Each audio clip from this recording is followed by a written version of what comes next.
Right. After this act of contrition, we should make an act of deep respect to the three treasures of Buddha, Dharma, and Sangha, for they deserve our offerings and respect in whatever life we may be drifting. The Buddhas and patriarchs transmitted respect for the Buddha, Dharma, and Sangha from India to China. Respect is not quite the right word. It is much closer to an act of love than an act of respect. Much closer to an act of love. Having any of you who have ever experienced the joy that comes as a result of a first confession, if you're a Catholic or something similar, will know the incredible feeling of relief and love that seems to come as a result of having made that confession. Anybody here ever experienced that? It's a quite remarkable and very beautiful thing. And that is really what is meant by respect here. It's very difficult to translate some of the words adequately. Unfortunately, the word love has become somewhat wishy-washy in these days. And so respect comes out at fairly close, but is not really the right term. Now,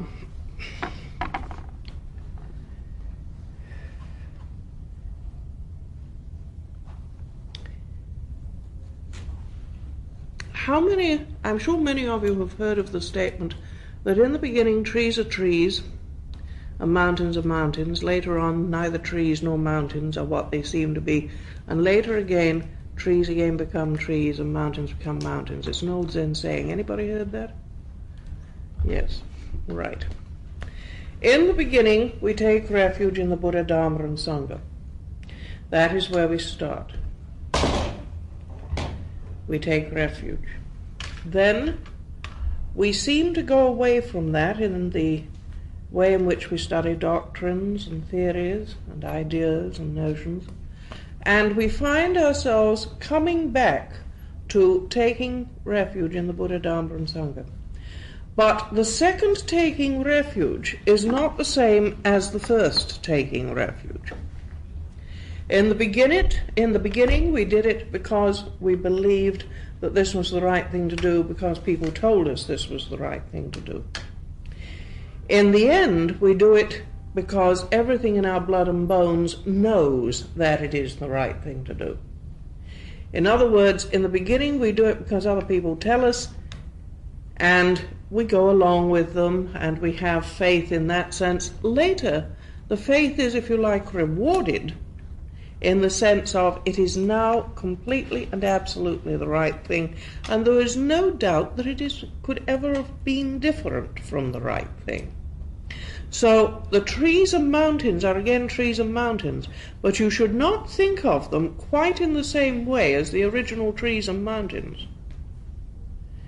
In the beginning, they only had the form of trees and mountains. Now they have the reality of trees and mountains, and there's quite a difference between those two. I'm sure you all know that whenever you have been told about something, it was totally different from experiencing it. That is exactly what I'm speaking of here. It is one thing to be told of God's love or the cosmic Buddha's love, and another to experience it. It is quite unbelievable and totally different from anything that one would ever dream of. So, if they who are unfortunate and lacking in virtue are unable to hear of these three treasures, how is it possible for them to take refuge therein? One must not go for refuge to mountain spirits and ghosts, nor must one worship in places of heresy, for such things are contrary to the truth. One must instead take refuge quickly in the Buddha, Dharma, and Sangha, for therein is to be found utter enlightenment as well as freedom from suffering. The big danger for any person who really and truly tries to get into religion is that his original faith, which is a very exquisite and gentle thing, it is almost like a very delicate flower, is very much at the mercy of other people's theories and opinions. And it is very important for a person, to not allow that very delicate thing to, as it were, be raped by other people's notions and ideas. If he or she has something that they know to be true within themselves, it is very dangerous to force that something into a mold because parents or teachers tell us to do so. It is an exquisite thing of itself, and it should be left in its original exquisite state. But it is extraordinarily difficult to do, especially when one is young, and there are so many things around to distract. One of the things that has often worried me with young people here on this campus, for example, and I have two of my monks presently studying languages here, is that it's a little bit like that ad you see on TV of the cat and the dog cuddling each other with all the ticks and fleas out there just waiting to jump on. I hate to say this about some of the influences that go around in the world at the present moment, but I do occasionally feel that young people are out there and there are all these ticks and fleas just waiting to suck the blood.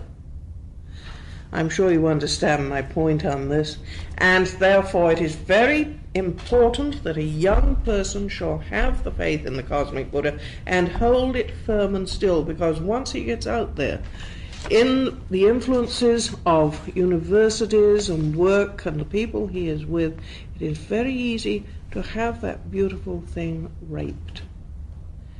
And it is never quite the same after that rape has taken place.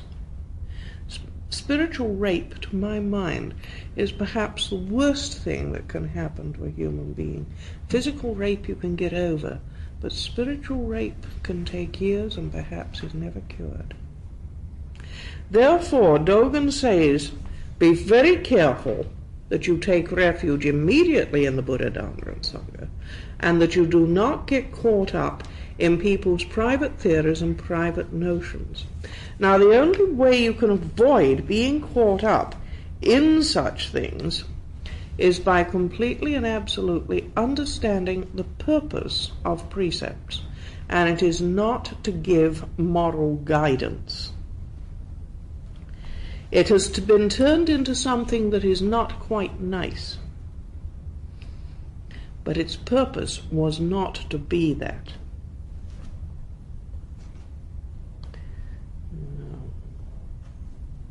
A pure heart, if one would take refuge, a pure heart is necessary if one would take refuge in the three treasures. At any time, whether during the Buddha's lifetime or after his demise, we should repeat the following with bowed head, making gashor. I take refuge in the Buddha, I take refuge in the Dharma, I take refuge in the Sangha. We take refuge in the Buddha, since he is our true teacher. We take refuge in the Dharma, since it is the medicine for all suffering. We take refuge in the Sangha, since its members are wise and compassionate. If we will follow the Buddhist teachings, we must honor the three treasures. This foundation is absolutely essential before receiving the precepts. A pure heart is one that is cleansed of karma. More of this later on. A heart cannot be pure unless every bit of karma has been cleansed. You note that I do not say expiated. There's a total difference between expiation and cleansing. By constantly trying to expiate what one has done, karma goes on unending. This is the danger of expiation. Cleansing karma is a totally different thing. I talked to you about this a couple of weeks ago, I think, when I made it very clear that to cleanse karma, one must not go around like a centipede with washcloths, constantly trying to wash the spot with every leg one has, because it can never be as if an act had not been committed. There will always have, an act once done is an act done. Therefore, a heart that is pure is one that is cleansed of karma. And a person who is not going to get caught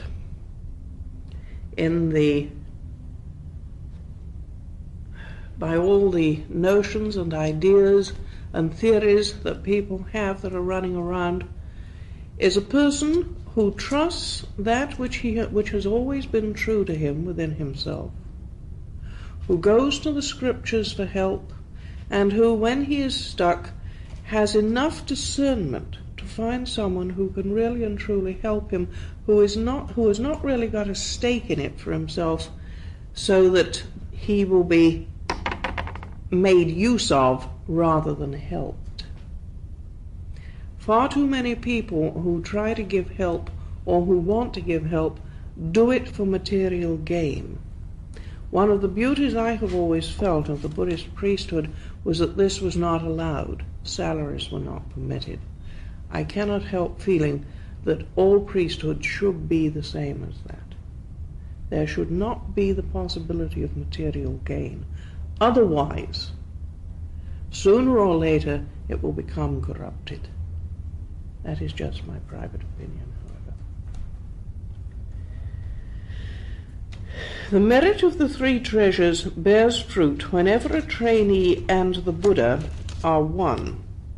Whoever experiences this communion will invariably take refuge in the three treasures, irrespective of whether he is a god, demon, or an animal. As one goes from one stage of existence to another, the above-mentioned merit increases, leading eventually to the most perfect enlightenment. The Buddha himself gave certification to the great merit of the three treasures because of their extreme value and unbelievable profundity. It is essential that all living things shall take refuge therein. A lot of people feel that you only get merit as a result of acts that are seen or known. They do not realize that one of the greatest means of obtaining merit is to have absolute faith in the cosmic Buddha. To trust what the great and wise Buddhas and patriarchs have said, and to trust that there are people in this world good enough to help. The simple faith itself is one of the greatest means of obtaining merit known in the Buddhist world, because it is a completely alone act. By that I mean an act that one does solely by oneself without anyone else to help one. It is something that is done absolutely and completely. A taking refuge, a loving, a believing in. Then this no greater merit can, from this more merit can come than from anything else known.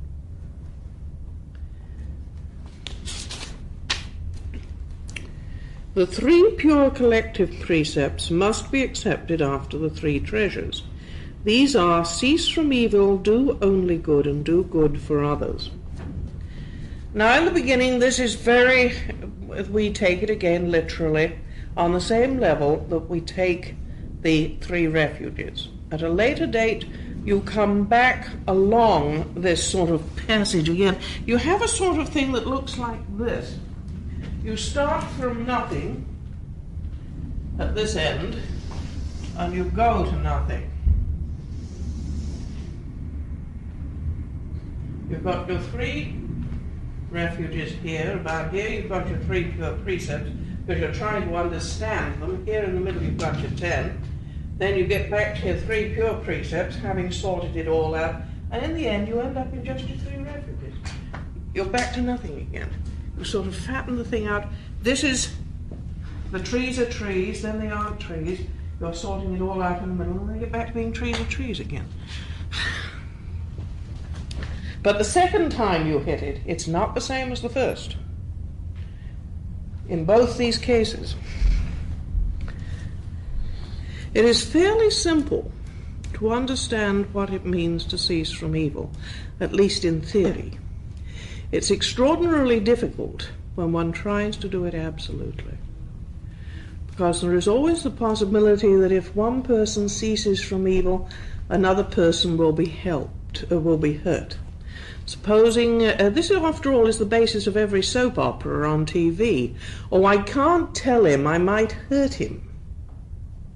I mustn't do that, somebody else might find out. And then what would happen? There is none of the realization that if one is in that place which is beyond good and evil, i.e. if one is sitting in the place of the Buddha, in the place of the Hara,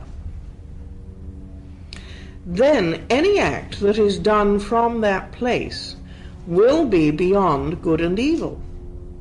And if it is done from that place, although it may seem to have a rough effect on somebody else, if that person is also living in that place, it will not really have a rough effect upon him.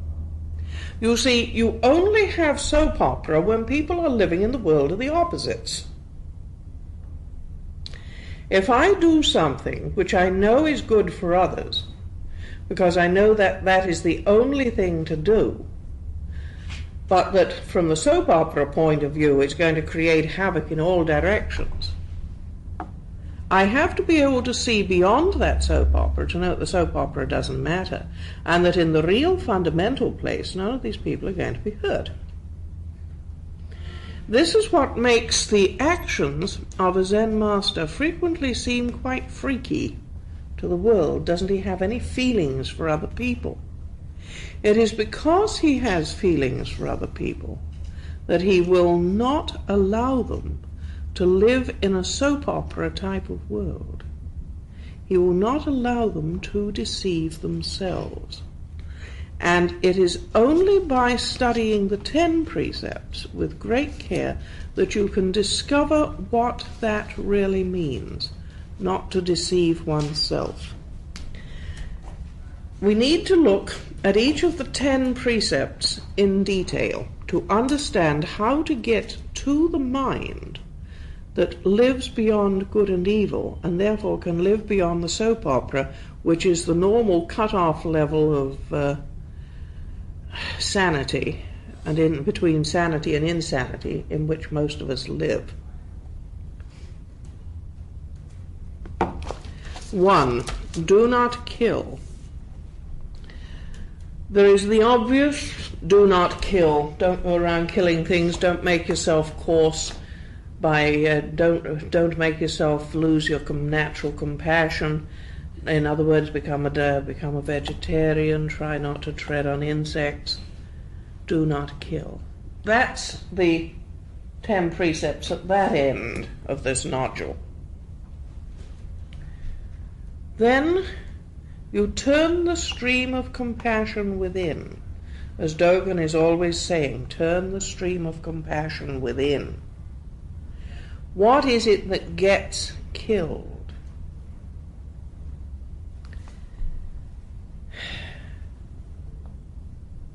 You can take it on the moral level. People shouldn't kill each other. But the real purpose of not killing is the not doing damage to others and not doing damage to yourself. You see, the life did not come from you. You did not invent this life. It was given to you. This is not your private possession to do with whatsoever you wish. Life was given to you, and it was a great honor. It is extraordinarily rude, among other things, to throw it in the face of the cosmic Buddha and say, I don't want it. For a start, you can't do that. Monkey tries doing it in the film. He tries running to the ends of the earth and discovers that he has never got any further than the other end of the Buddha's hand. You can never get away from the cosmic Buddha. You can never get away. There is no escape. Therefore, any time you try to kill something, what you are really doing is killing yourself, killing part of yourself. You are destroying you. You are destroying your compassion. You are destroying your love. And above all, you are destroying your respect for life. And it is the respect for life which is the great crime here. So do not kill means simply have respect for that which comes from Buddha. Because you believe in the Buddha, have respect for that which comes from him. You have not the right to try and destroy that which is his. I am not the cosmic Buddha, and there is nothing in me that is not of the cosmic Buddha. Therefore I may not attempt to destroy anything of this. And if I do make that attempt, then that which gets killed, that which gets hurt, is me. My compassion goes, my love goes, my feeling goes, my sanity goes, my wisdom goes, and above all, I lose my respect for life. And later, as you go through the Book of Life, you will also discover something else. You quite literally send out some of the essence of the Buddha that is in you and allow in just a little more delusion. And that can put stresses and strains on the body and help it to die just a little quicker. So you are always hurting yourself. Do not steal. I'm sure some of you, at some time or other, have met a person who either cheated on an examination or took drugs or did something similar. By cheating on the examination, they could never be sure that they would have passed it. So who is stolen from? Certainly not the examining authorities. The stealing has been from oneself. One steals one's own certainty. One steals one's own peace of mind. One takes it away. It is when you hit this point, which is roughly the midpoint of the 10 precepts, that real sanity starts to set in. What is written here in the Shobogenzo is the left side of this nodule. What I am talking of now is the middle of this nodule. What hits at this end here of it is what is spoken of in the Kyoju Kaimon, which is to take the precepts further still. How does one damage oneself with the rest of the 10? Let's look at them. Do not covet. In other words, don't burn yourself up with desire for things. Do not steal your own peace of mind. Do not damage yourself. Fourth one, do not say that which is untrue. Do not overtax your memory by constantly having to remember what you said last time. You have got far too much to do with it to waste so valuable a product. Do not waste time with these things.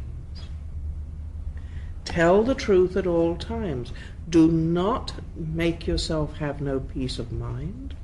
Do not waste your brain substance. Or what did I tell so-and-so? I know what I told her. What did I tell him? I got to get it right. What a waste of time. You're spending 5 or 10 minutes worrying about this when you could be spending that 5 or 10 minutes enjoying the love of the cosmic Buddha, just sitting there and thoroughly enjoying it. You get so much more spare time when you keep the precepts.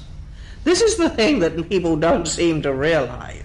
If you really keep them, the amount of spare time and peace and quiet is incredible.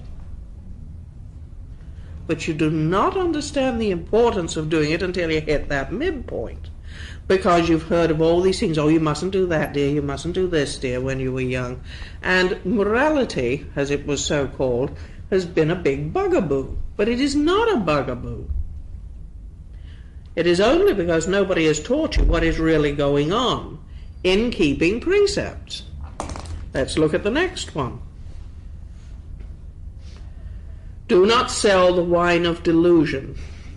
That's a beauty. You know, people get their own private opinions,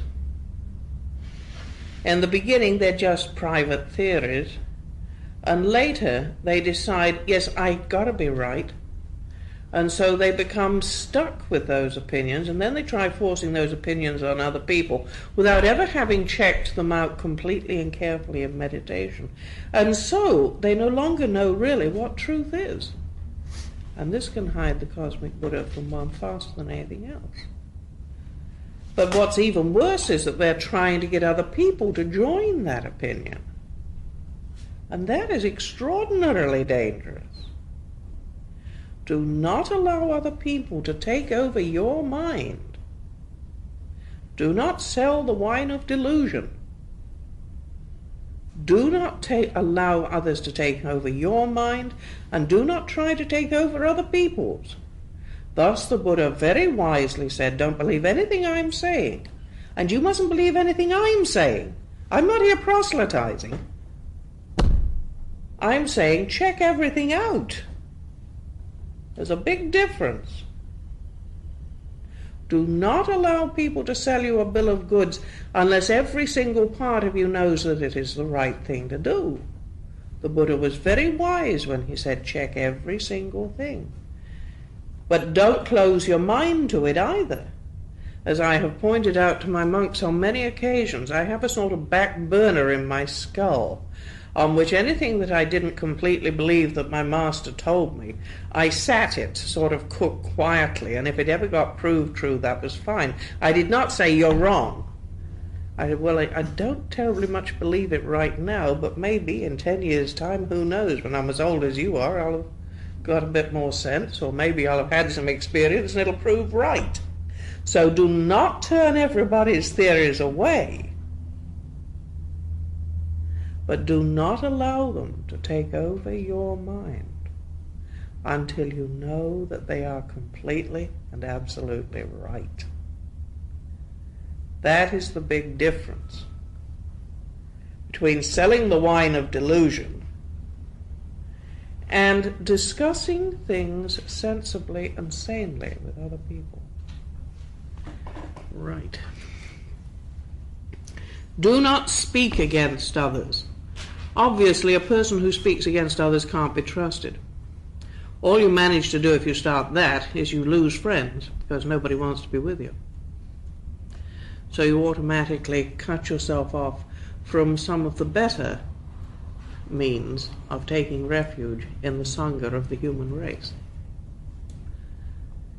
Some of these are fairly obvious, others aren't.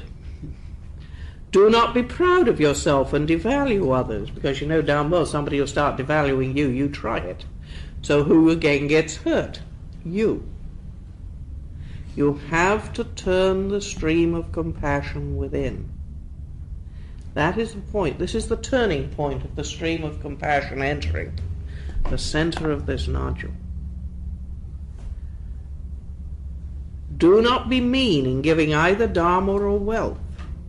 If people need help, don't be afraid of giving it and be willing to give it. Do not be such a fool that you give everything and you've got no means of looking after yourself, and then you're complaining about the fact, well, I did all this for him and all that for her, and look at the state I'm in now and nobody cares. Don't land yourself in that sort of a hole. But if you have that which you can give at a sane level, do so. By so doing, you will retain your friends, you will also retain their respect, and you will also retain your own sanity. Do not debase the three treasures.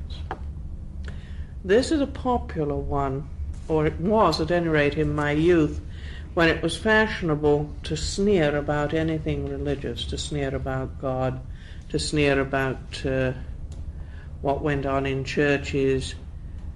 It doesn't matter whether something that goes on in another church is what you agree with or what you do not agree with. They are entitled to their opinions and you are entitled to yours. Since all churches, all gods, all religions are an attempt to express the truth, and since one of the purposes of this course is to show you how the basic religious experience which the Christians call the spiritual marriage and the Zen calls Kensho, are identical, since the purpose of this is to show you that the effects are exactly the same. Be very careful that you do not go around debasing other forms of the cosmic Buddha. There's a piece in How to Grow a Lotus Blossom in which I am talking about all the cardboard shapes of the various, I can't remember what chapter it is, of the various gods, and there are people coming by and they're bowing it to some and spitting at others and turning their backs on others and thumbing their noses at others, and one they are worshipping magnificently. And in the vision I had, I went behind them, and they were just cardboard facades, all beautifully covered in gold. And there was a sort of stream of pieces of cardboard that went up into a cloud, all being held by something with a hand here. And there was a roar of laughter coming out of the cloud, because it didn't matter whether you were bowing or spitting or doing what. It was all the same thing that was being bowed and spat at. So if you won't spit, if you don't like me in this form, you'll like me in this one. I've still got you. It's a very important point. Do not worry about what it looks like externally. And above all, do not debase the three treasures, no matter what form they come in. It does not matter what form they come in. Only if you have this sort of respect and love and understanding will the thing become real, and will the treasure house open naturally. And this is the center pivot, the turning of the spirit within, that hits right in the middle of this.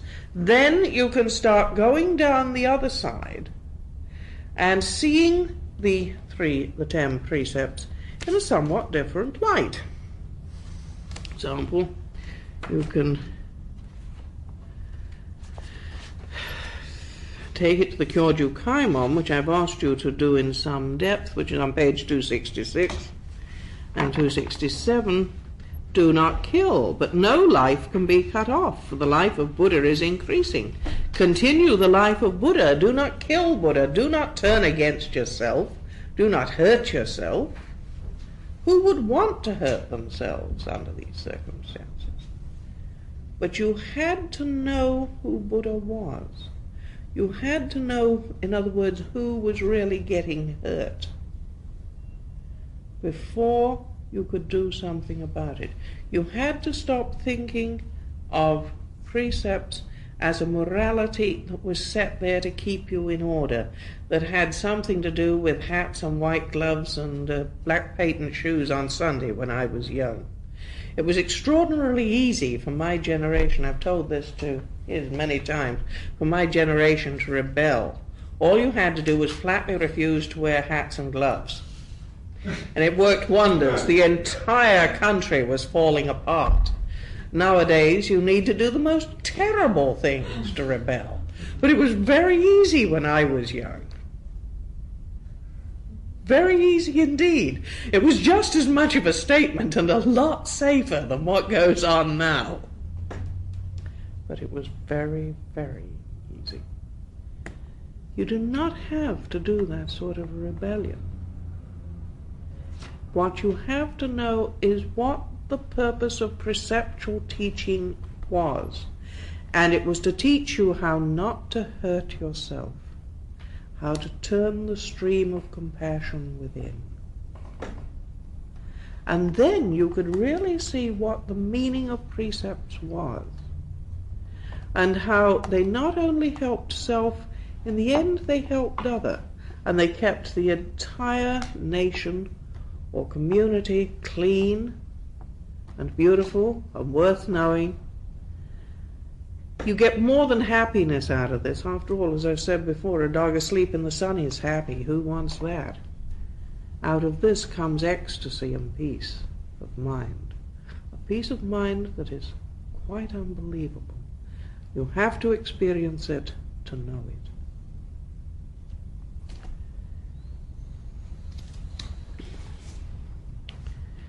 You see, you can get it to the state of this set of precepts, which is what I want you to study in detail for next week.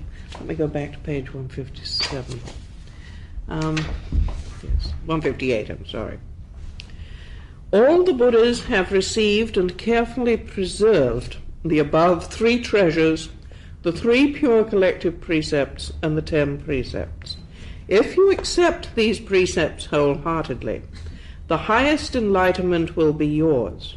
So remember, the state here is totally different from the state there. You are, as it were, inside out, one end to the other. You have changed the outlook completely. You have put the camera in focus and seen what is the purpose of this.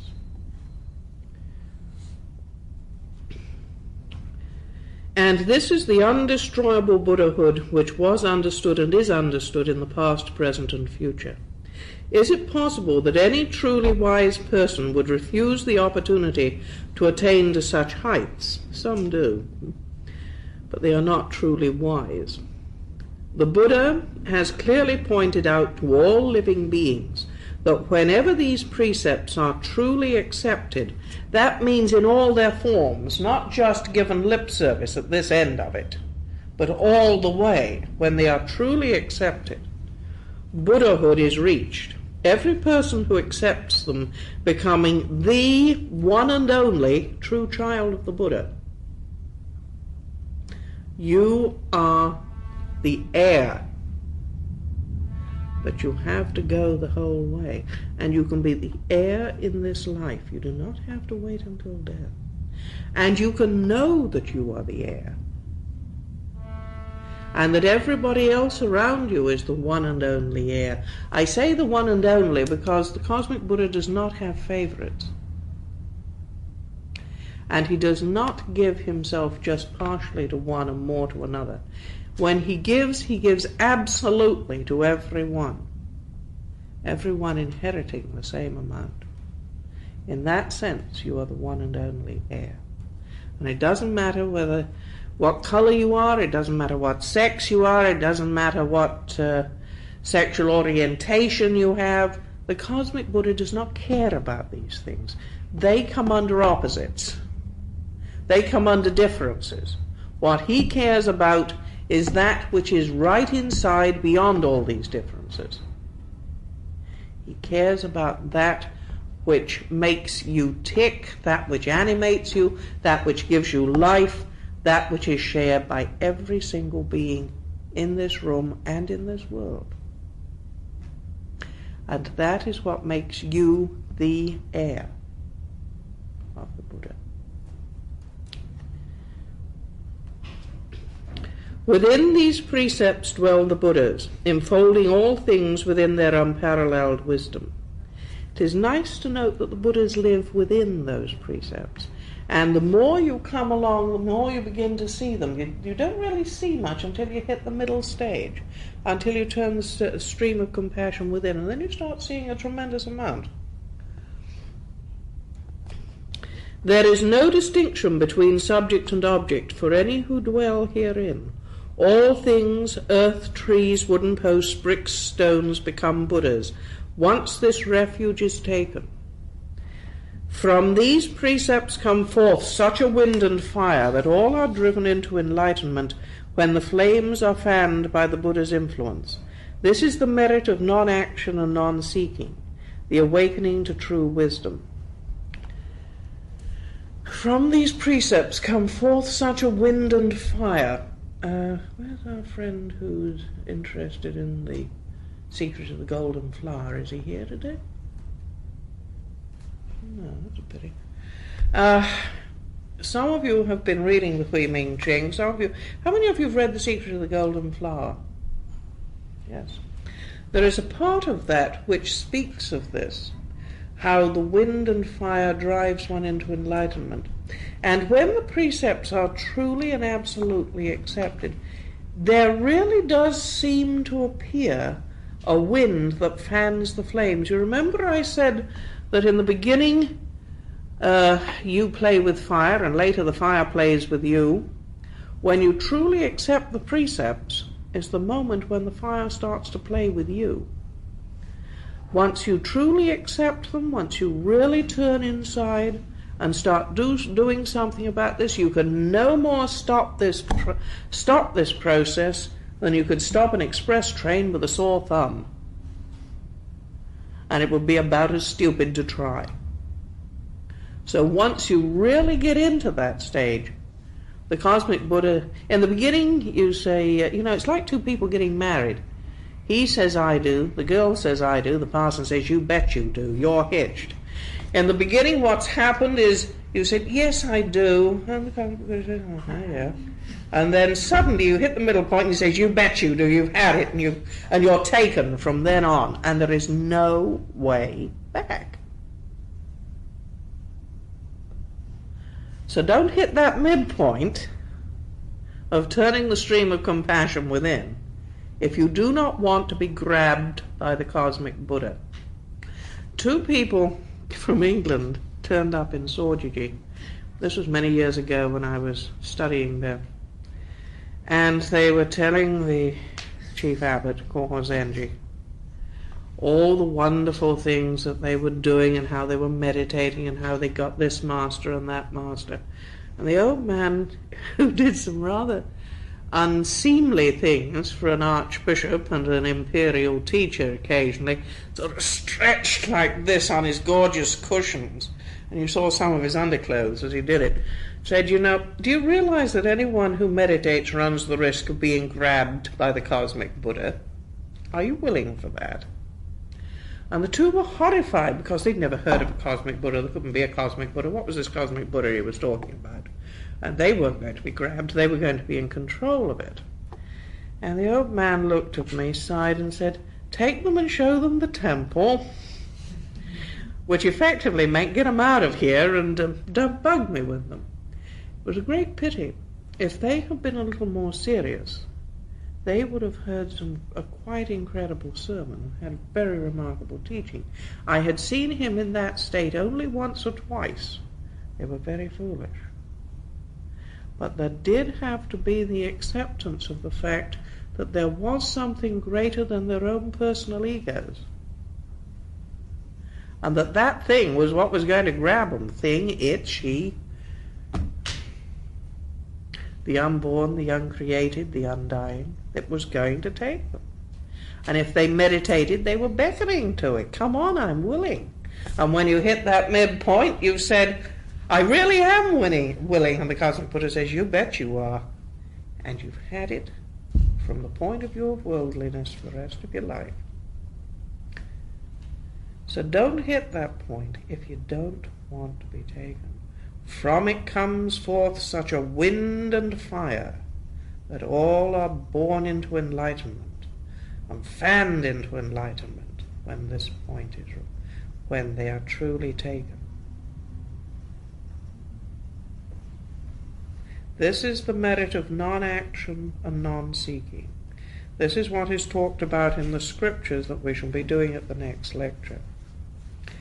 This is the place of non-action and non-seeking, the place of sitting still, the place of finding the moon in the earth. This is the place where it all truly begins. Up until then, you've been, it's all right, you're sort of a, it's not the right term, how can I do this? You've been going through the motions. After that, the motions go through you, and you are taken by them. Right.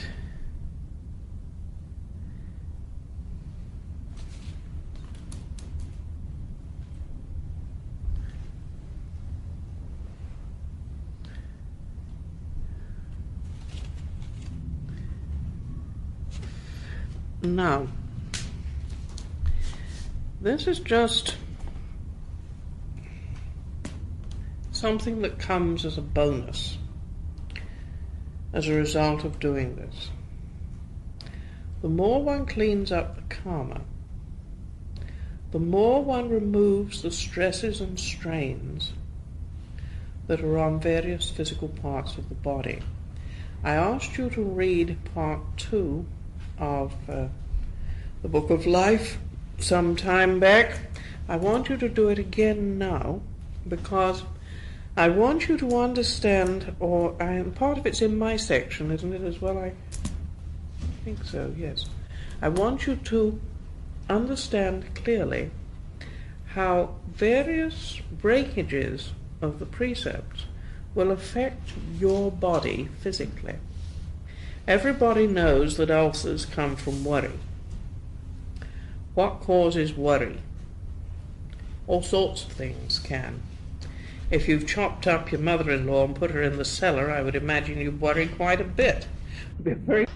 What people do not realize is that every single physical organ can have something go wrong with it as a result of some of the things that it is best we did not do. A person who is constantly feeling insecure, for example, can have things go wrong with the pancreas and can eventually get diabetes if the insecurity becomes incredibly great. Buddhism has proved this throughout the ages. Various other illnesses can hit various other parts of the body. I do not need to waste your time talking about it. It's all in the Book of Life. Do not think that only your stomach and your intestines are going to be messed up if you worry. You can mess up every part of your body by not keeping the precepts. The reason is not because somebody, as I said earlier, is trying to put morality on you from the outside, but simply because you are not being compassionate to you. You are causing yourself worry, you are causing yourself fear. If you are constantly fearful, you will eventually end up with problems in your kidneys. If you are constantly despairing, you will frequently end up with problems in your kidneys. Each organ can be damaged by not keeping the precepts accurately and correctly. So in the end, who really gets hurt by going along with, oh, I mustn't hurt this or I mustn't hurt that one because, well, if I do the right thing, look what is going to happen. Who in the end gets hurt? You. And so do they. I'm sure you've noticed that people whom you've not told the truth to because you felt it would hurt them have frequently been hurt a lot more than if you'd come right out and said it in the beginning. It takes a lot of courage to live completely by the precepts. But unless you're going to do that completely and absolutely, you're going to get badly, badly hurt. And in the end, you will put stresses and strains on your body that will cause it to die. So in that sense, you do kill yourself, and then you're breaking the precepts. You're killing Buddha. Do not kill. Do not do that which will cause you to kill yourself and will cause Buddha to die. And this is the meaning of keeping the precepts. Whew. Okay, who's got some questions?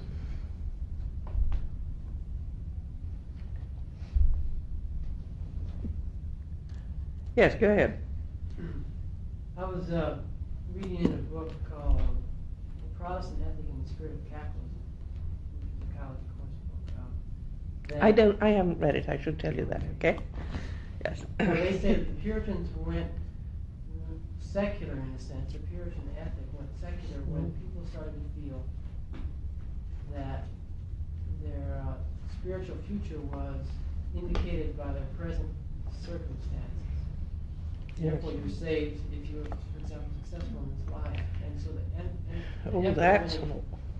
that's a right one. Sorry, go on. The effort went into being successful. Yes. And I'm wondering if something the same might happen here. Wouldn't it be easy to say to yourself, I have bad health, that means I'm a sinner, I must extend my bodily function and improve it and so on, and then your effort might easily go into... There are pitfalls every step of the journey.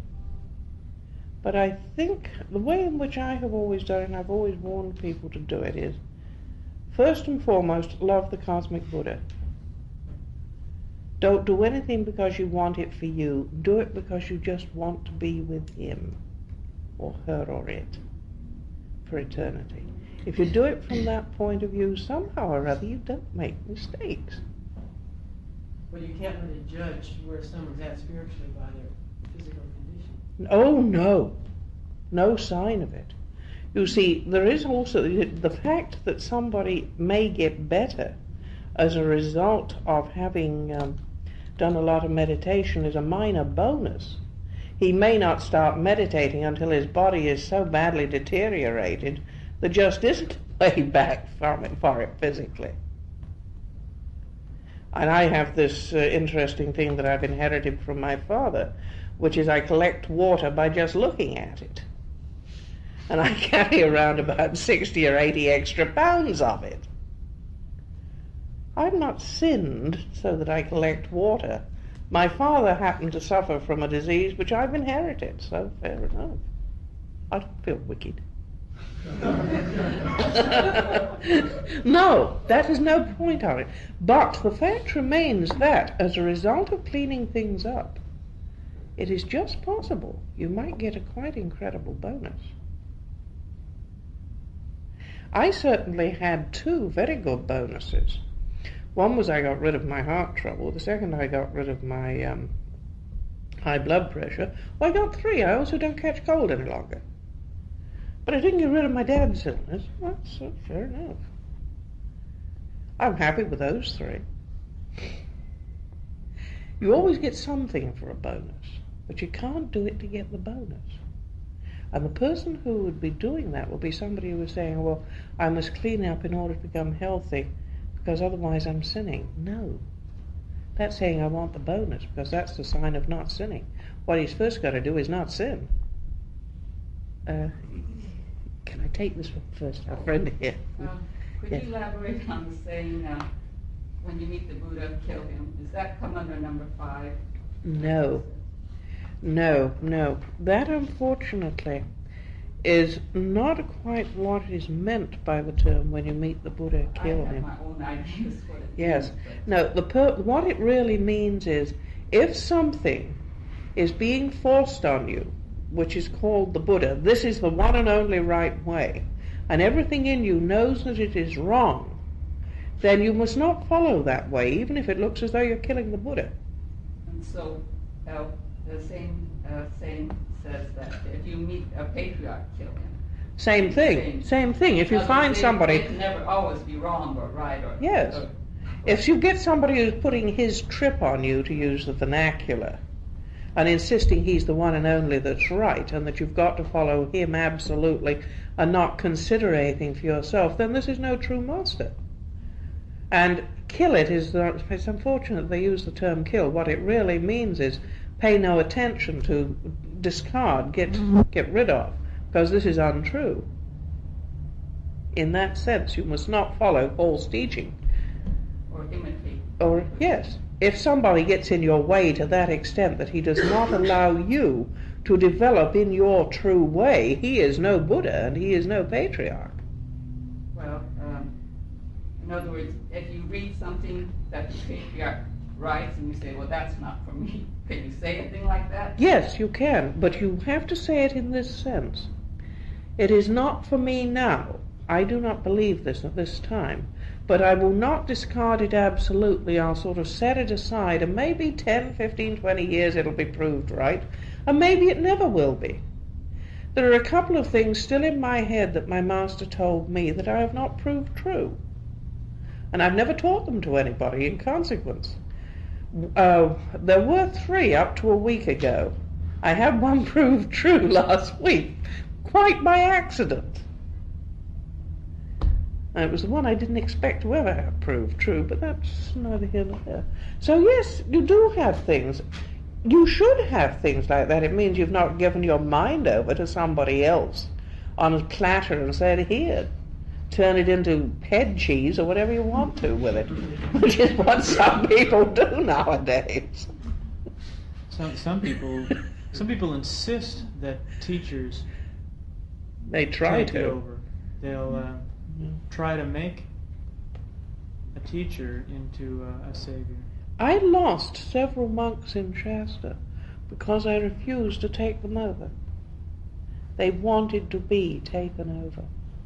And I said no.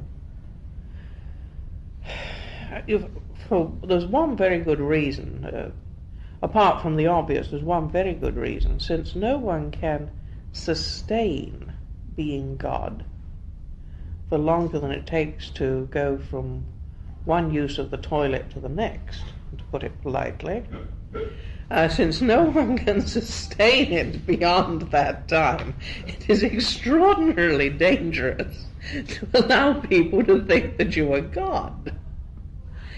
They get very upset when they discover you are not. Yes, go ahead.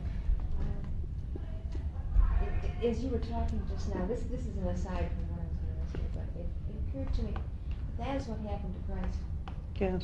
He was taken over, and from my readings, I couldn't agree with you more. Not, yes. Do not, and it occurred. The disciples, after he died, insisted on. I can remember asking Soto Zen once, because I knew he didn't drink, and I asked him why he very occasionally drank. And he said, it is very important that my disciples know that I have clay feet, that I am not God. And it will be very important to yours to know that you are not God. And I've banged this into heads so often. I will not let people sit me up here on this pedestal, and the instant everything goes wrong, they go out and they get sixpennyworth of bowls from the nearest hoopla and start shying at me. I'm not going to let that happen.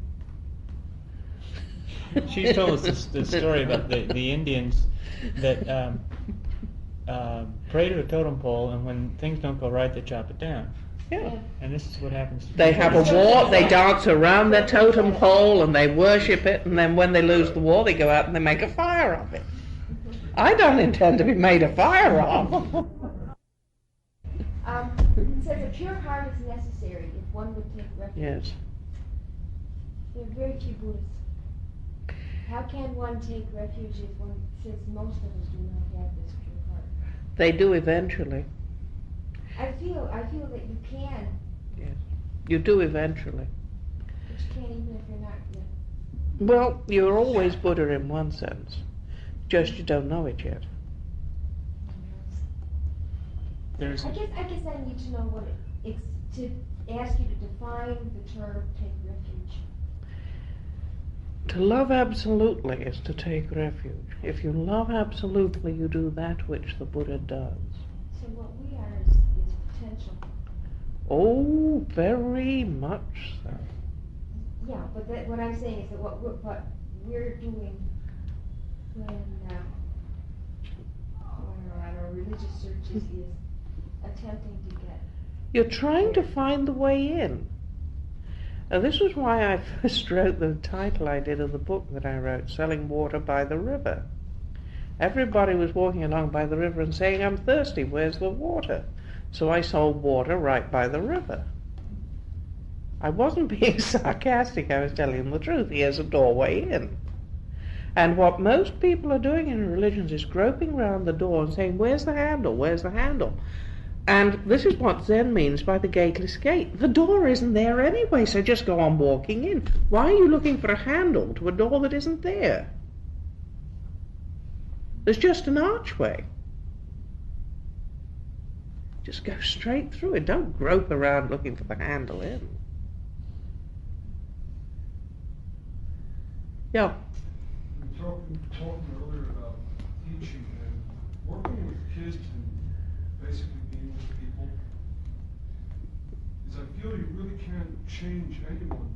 The only thing you can do is offer your training, but not change anybody. I mean, it's you don't get rid of anything and you don't alter anything. You have to learn how to look at things. Next week, sometime next week, I shall be talking about 4 signs of enlightenment, one of which is sympathy. And it becomes a true sign of enlightenment when you see it through the eyes of other rather than through the eyes of self. Now the situation is identically the same, but you are able to objectivize it. And this is also true with anger and all the other things.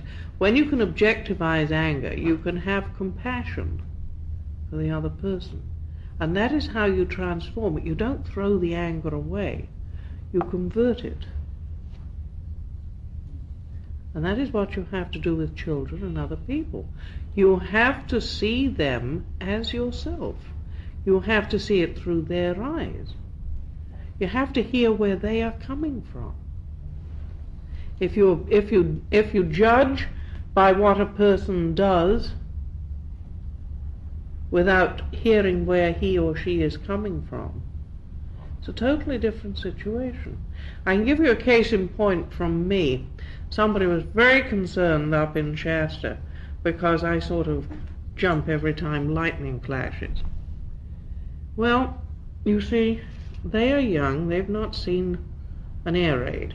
I was in England during all the big air raids. Now, a person who's only seen a thunderstorm knows that if they see the flash, the thunder doesn't matter because it's all over. But when I was young, if you saw the flash, it meant you were probably going up in smoke. And the connection between the two is still very strong in my mind. Now, I can meditate through a thunderstorm, but the connection is still there. Now, if you judge me because I jump every time it flashes, you are not hearing where I am coming from, and you're saying, oh, how can she be a Zen master? How can she be this or that? I mean, she jumps every time it flashes with lightning. My old karma still works on me. Remember what I said about the way in which old karma can still work on you? Yeah, I still remember running and hiding when I was 15 and 16 years old, with Hitler dropping bombs on me, and saying, if this is welcome to the adult world, my God, what hit me? Do you see what I'm saying? To be able to sympathize, to be able to get into where another person is, and not just judge by the externals, hear why he is in that place and not judge him because he is in it. Because nobody knows why he is in it. It's a very different situation. Yes, go ahead. This is going to seem like a very elementary question, but it's very important to me. Why is it necessary to meditate? Why is that the way in? Because I don't know of any other. Well, keeping the precepts is surely part of it too, isn't it? I mean, well, in one sense, any time a person tries to do the right thing, they meditate. They don't realize it. You see, you tend to think, a lot of people tend to think of meditation as something like packing yourself up as a pretzel, sitting in a certain way, looking at a certain thing. But any time a person really tries to do good, they have put themselves, just as you put a car in park, they put themselves in meditation gear. So don't get stuck, which is what Dogen automatically says. Don't cling to sitting, don't cling to lying down. After a bit, if you're really trying to do the right thing, you're meditating anyway. But you do need the peace and quiet of just sitting every now and then in order to be able to think things out, and eventually just to sit for the joy of sitting, because your body just loves it. It's being one with the cosmic Buddha. So you really can't get away from meditation if you try to do the right thing, is what I'm saying. There's nothing wrong with working things out then? As I always fight it so much when I sit there to try to watch the thoughts, and not get caught in them. And I always get caught in them. Don't worry. If it's any comfort, I got caught in them for the first 10 years. Does that help? It's important to realize that there is a perfectly good time for deliberate thought. And deliberate thought is not something we're trying to rid ourselves of. But we just want to learn to be able not to be totally controlled by it. Because when meditation is simply learning to be in touch with something beneath all that, which is, you can do that in many different ways, but most people have difficulty when things get rough. They're just totally, they can't do it. They get completely pulled out of their own center. And the idea of disciplining yourself to do this every day gets you more and more and more in contact with it, so that when you really need to be there, you know how. That's really all it is. And it can do some quite remarkable things, because I have not been terribly well all day, and I suggested I didn't come and lecture. But you see, if you really got good at meditation, there's a place where you can lecture from, which is below or above, whichever way you like to look at it, that physical state, which is rather a nice place to have.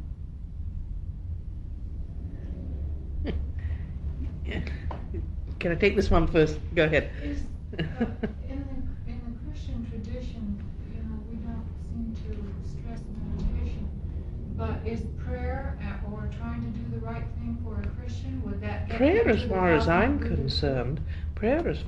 concerned, if it's properly done, is identically the same thing as meditation. I've been having an interesting correspondence with some monks, Cistercian monks at St. Bernard's Abbey in England. And we've come to the conclusion that properly done prayer is identically the same as properly done meditation. What would properly done be? Properly done prayer is just loving God with everything in one's being. Love the Lord thy God with all thy heart. With all thy mind, with all thy soul, and with all thy strength. And thy neighbour as thyself. That's the bit too many forget. I had a landlady when I was at university who forgot that. Oh, I can't have you students in. I was at London University. We can't have you students in during Holy Week.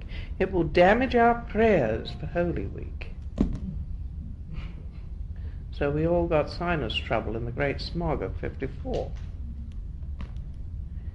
I hate to think what sort of merit she got for that particular Holy Week. It's very important to remember the last bit. Don't just love the Lord thy God with all thy soul and with all thy strength. Thy neighbour as thyself, which is one of the signs of enlightenment. To see through another's eyes, to be able to sympathize, to empathize completely and absolutely. There's a piece on this next chapter which we've got for next week. To identify oneself with that which is not oneself is to be able to understand the true meaning of sympathy. Take, for example, the fact that the Buddha appeared in the human world in the form of a human being. Sympathy does not distinguish between oneself and others. That is identically the same as that Christ came down in the form of a man. The Buddha appeared in the form of a human being. Thy neighbour as thyself. Too many people take God for granted and that he'll do the neighbour job as well. For the ones who have to do the neighbour job is us. Yeah. You had a question, my friend. I have 3 questions. Go ahead. First is leading right into the sympathy Yeah. thing. When you're talking about seeing something through the eyes of others, Mm-hmm. and you also said that nobody knows that person's reasons or story except themselves, you're not talking about magic, you're talking about an attitude and a willingness. A willingness to not judge him for being the way he is. Because there is probably a good reason for it. A very good reason for it. 2 is, I really like the title, Selling Water by the River, and I was wondering what transpired to make it change. Well, it wasn't the original title of the book.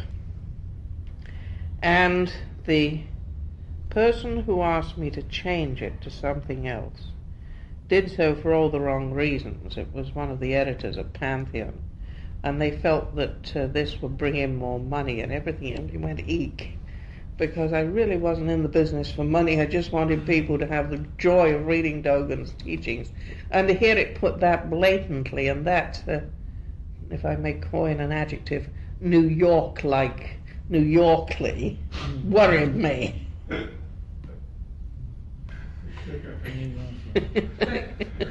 it happened anyway because it was a clearer. Well, they wouldn't publish it if I didn't. And I wanted it out. As it was, they altered a tremendous amount of the manuscript, which I didn't find out until several years later. I kept looking. I got the only copy I got of the original.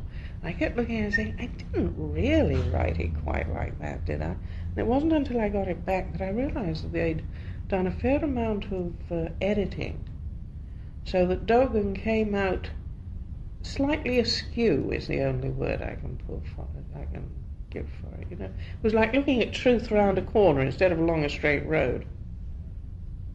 That worried me a lot, because I'd spent a lot of years and a lot of time, and so had a lot of very important monks in the Far East, including two of the chief scholars of Zen, in getting it right.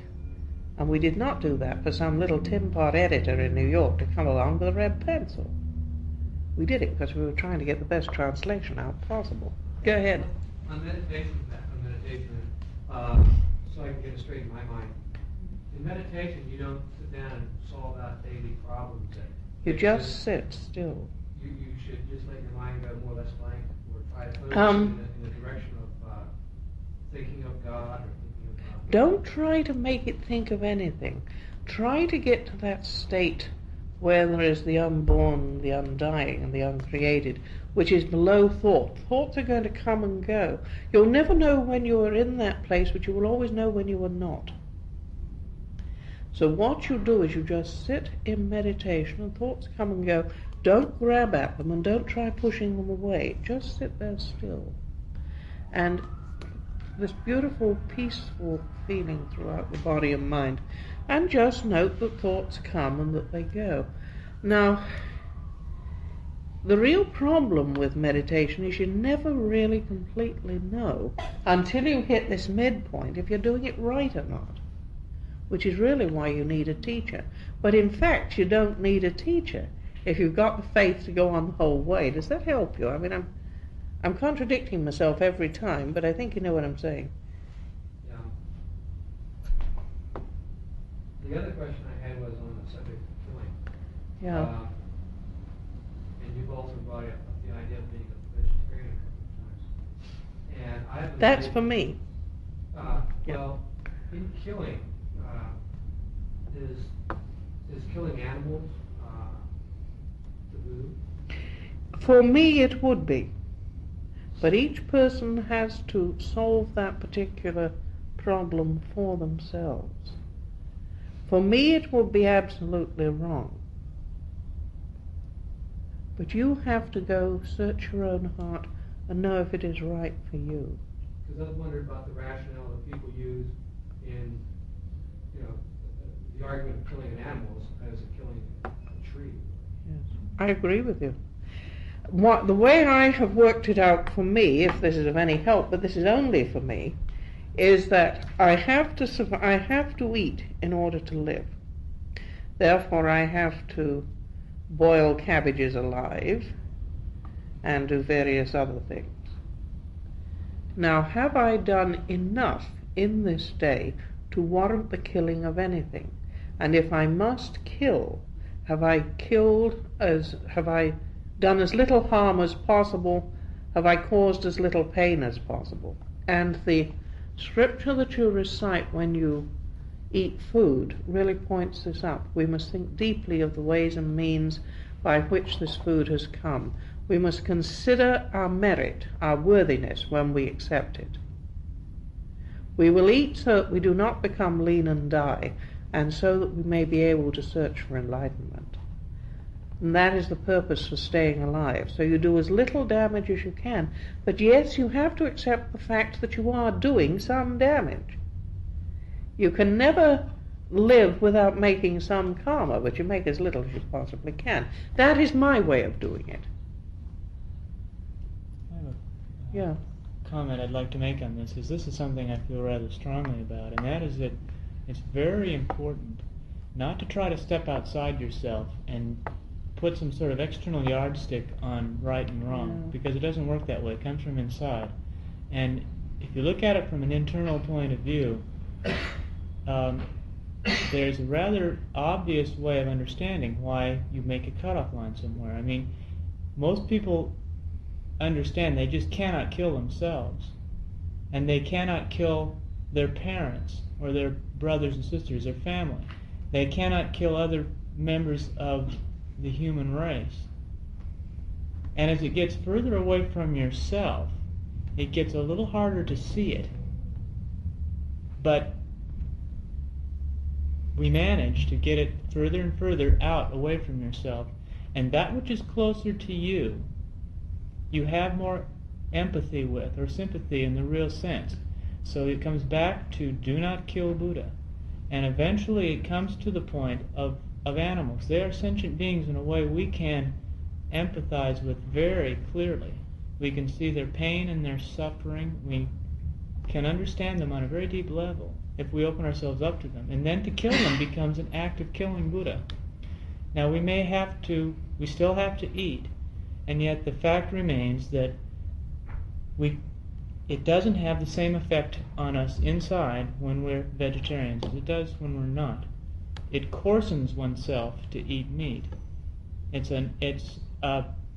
just sort of a fact. And at some point you've got to draw the line, and that's why we do it. One can get so deeply into meditation that you can feel the pain, for example, in the metal of the cars as they're forced to drive up and down the roads. I've done that. But if you're to live in the world of man, you have to coarsen yourself to a certain extent, or you just cannot go on living. You can get very, very far in if you work at it. If you're aware of those things, aren't you then selling yourself out by compromising the position, accepting, living in a position like that rather than going off and not putting up with it? What can I do? Supposing I went off, I could not let people know that they do not have to be this way. Yes, maybe I'm selling myself a bit short. I wasn't. No, I know you're not saying that. But I'm saying, yes, I've got to look at it from all these angles. Where can I do the most good? My purpose is to cease from evil and do only good, and do good for others. Where can I do the most good? I could do the most good for me, quite definitely, sitting up a mountain in a cave, which is my instinct. But that is not the thing to do. I have two other things to do. I must cease from evil. I could be doing evil by sitting up that cave, because somebody else who could benefit from hearing what not to do wouldn't hear it. By retiring from life, I could be doing evil. I was given life to live, not to run away from. This say something in this point. One thing in our training, some of us find hard to deal with at first, and maybe even later on. One of the aspects is all acceptance, and part of that all acceptance is you're accepting the fact that you're a human being, with all of the ramifications of that. In this life, you'll never reach perfection, whatever you think that might be. And until you can accept that, you're not going to be able to sit still. That is part of dealing with the situation. Precepts are also a rule of thumb leading to something. As this points out, the precept against killing brings you to an understanding of something. But there is a momentum in training which is gained, and it is not subject to petty rules.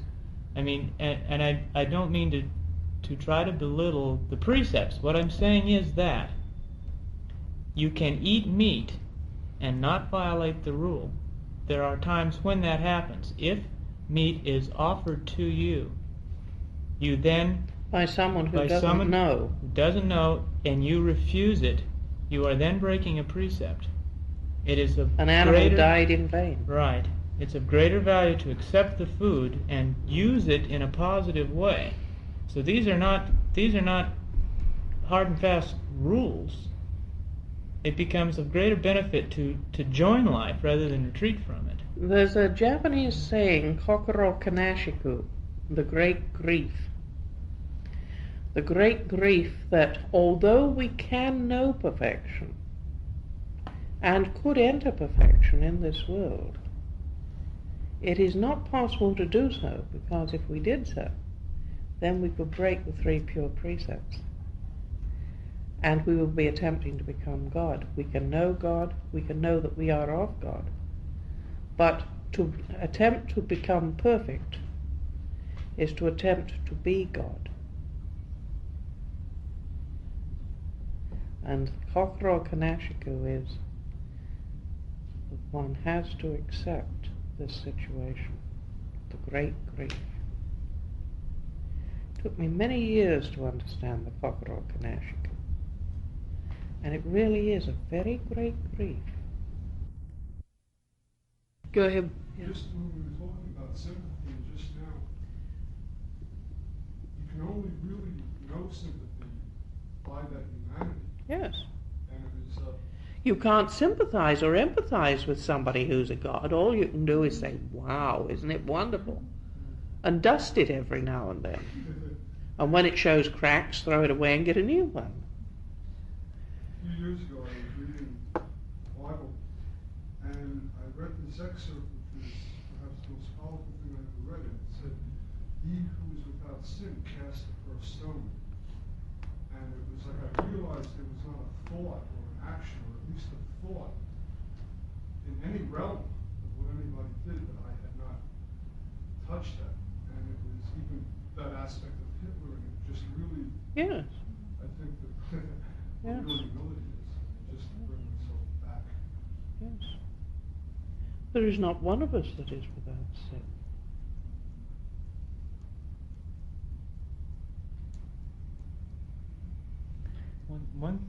One thing that I found for myself was that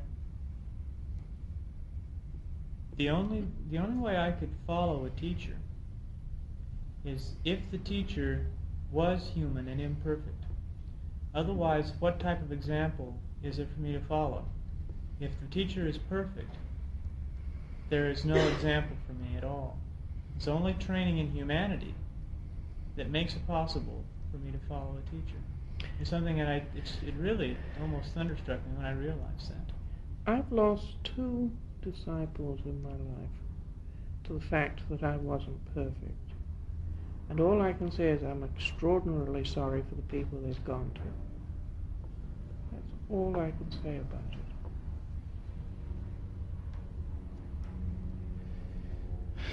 Of course, if you don't want to. Go ahead. If you don't. I've had some experience with Hindu tradition. And in fact, quite a few years. And we're taught to look on the Swami as God or something, and it always troubled me. And yet I felt that I should feel that way. That I could This is one of the quite go reasons. along with it. This is one of the reasons that Buddhism came out of Hinduism. The Buddha said this was wrong.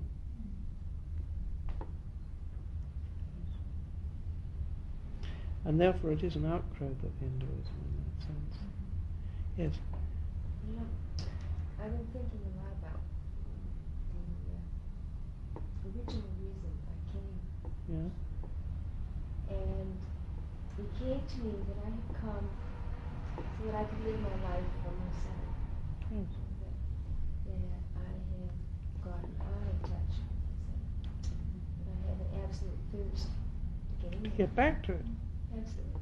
And when you were speaking, you read the passage of the fire, Stacy. I was absolutely terrified.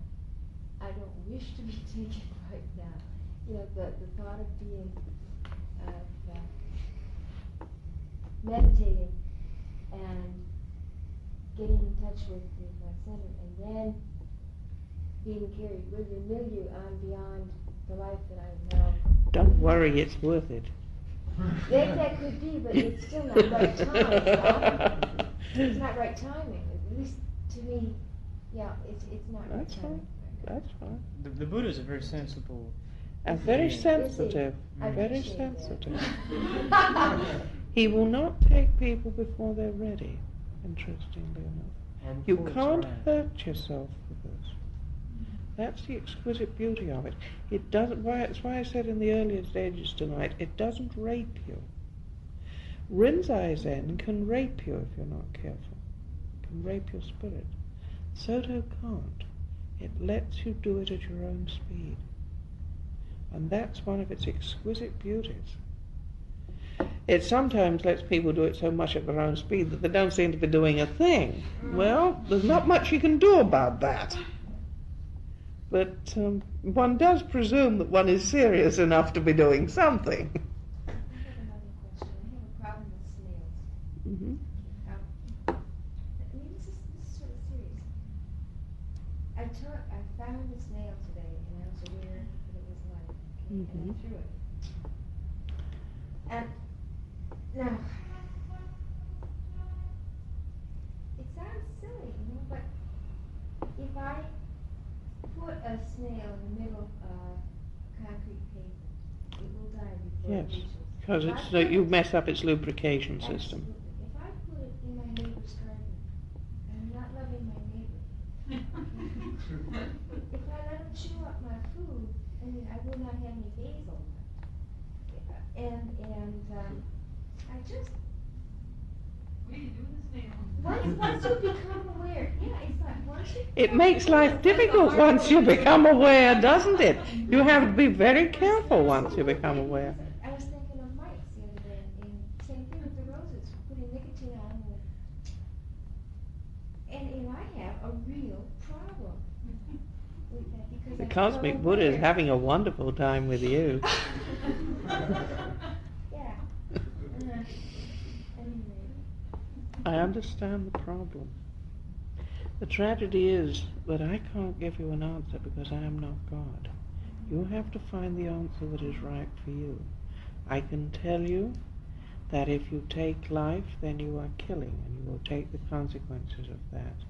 And if you do not take life, you will take the consequences of that. That much I can tell you.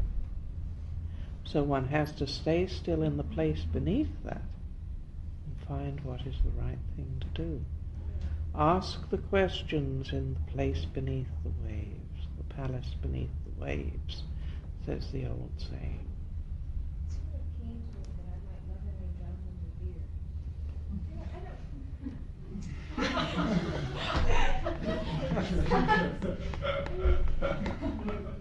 It sounds ridiculous, but Well, if it's any comfort, I'll tell you what we do with rattlesnakes up in Shasta.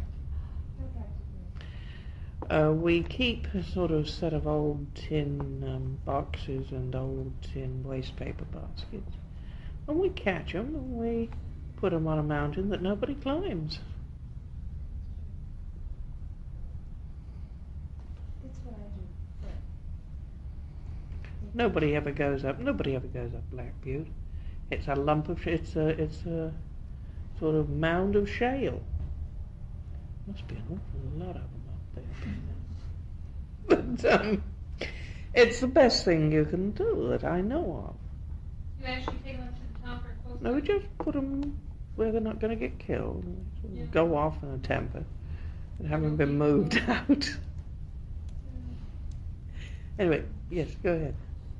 This is along the same line with snails. I was living in a horse barn that had this apartment. And there were mice. And they were driving me bananas.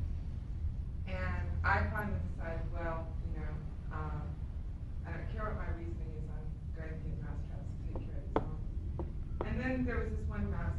I didn't have the courage to deal with the mouse trap. And I knew that this mouse had gotten caught in the morning. And my friend was going to come take it away at night.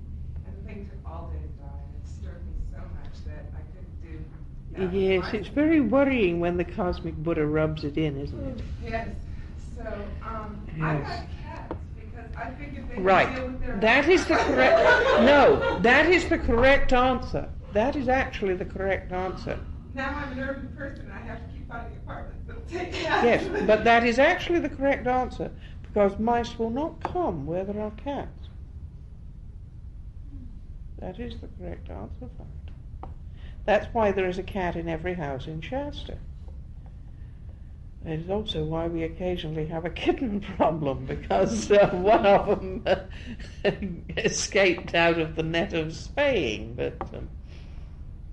And you see, well, there's another thing, you may not take life, so we have to allow them to have some kittens.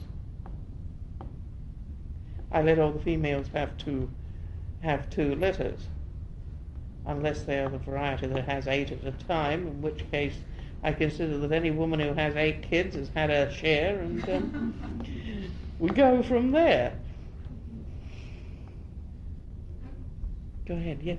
I wanted to ask you, in the Lotus book, it says, to do something by ourselves without copying others is to become an example to the world, and the merit of doing such a thing becomes the source of all wisdom. Could you talk about Yes, that? it's to do something because we know it to be right within ourselves, and it's the best thing we can possibly do, whether the world likes what we do or not. To do something by ourselves without copying others, without worrying about what other people are going to say about us. To do that which we know to be the right thing to do. For example, going back to our business of the cat, there's a woman from Humane Society who's constantly nagging at us about our cats. We should do this with them, we should do that with them. I'm doing that which my conscience tells me it is right to do. And we do not have a problem. You see, the beauty of using cats for this job is that that is the way in which the Cosmic Buddha set it up. I'm not getting in there.